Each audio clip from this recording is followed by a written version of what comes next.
मुंबईतून एक मोठी बातमी हाती येते। मनसे अध्यक्ष राज ठाकरे यांनी मनसे पदाधिकाऱ्यांची बैठक बोलावलेली आहे।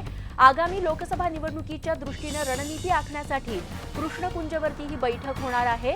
विशेष म्हणजे लोकसभेच्या 3 जागांवरती मनसे लढण्याची शक्यता आहे असं बोललं जातंय। अक्षय कुडकेलवार आमचे प्रतिनिधी आता आपल्या सोबत आहेत। अक्षय, कधी होणार आहे ही बैठक आणि ज्या 3 जागांवरती मनसे लढू इच्छितीये त्या जागांसाठी नावं ठरलेली आहेत का किंवा या बैठकीत त्या नावांवरती शिक्कामोर्तब होऊ शकतो असं काही कळतंय का? रेश्मा, तुर्तास तरी जागांबाबत आणि जागांच्या नावाबाबत या बैठकीत शिक्कामोर्तब होणार नाही। गेल्या काळात आपण जर बघितलं तर अमित ठाकरे यांचं लग्न आणि त्यामुळे गेला महिनाभर राज ठाकरेंनी कुठल्याही पद्धतीच्या बैठका घेतल्या नव्हत्या।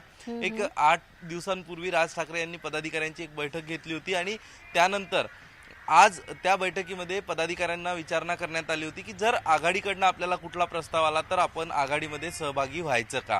त्यावेळी त्या उपस्थित पदाधिकाऱ्यांनी आपली मतं जाणून घेतली आणि आपली मतं नोंदवली आणि राज ठाकरेंनी ती जाणून घेतली आणि त्यानंतर ती बैठक संपली होती।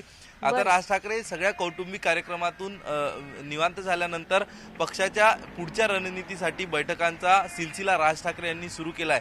अशात सगळ्यात महत्त्वाचं या बैठकीकडे बघावं यासाठी लागणार आहे रेश्मा, कारण कालच गेल्या अनेक दिवसांपासून सूत्रांकडनं सांगण्यात येत होतं की राज ठाकरे आणि शरद पवार यांच्यात चर्चा झाली। राष्ट्रवादी 3 जागा महाराष्ट्र नवनिर्माण सेनेला आघाडीतल्या सोडायला तयार आहे। हे सगळं असं सुरू होतं आणि कुठल्याही परिस्थितीत राज ठाकरे जे एक प्रमुख धडाडणारी तोफ एक वक्ते आहे महाराष्ट्रातले, यांचा उपयोग आघाडीचा मंच करून घेईल अशी शक्यता होती। मात्र काल शरद पवार यांनी सांगितलंय की राज ठाकरे यांच्यासोबत जाण्याचा किंवा त्यांना सोबत घेण्याचा कुठलाही प्रश्न येत नाही। आता असे समीकरण बदलत असताना आजची मनसेची जी बैठक आहे ही निर्णयात्मक ठरणार आहे मनसेच्या बैठकीमध्ये, कारण जर काल शरद पवारांनी स्पष्ट केलंय तर साहजिकच पदाधिकाऱ्यांना आता पुढची भूमिका काय।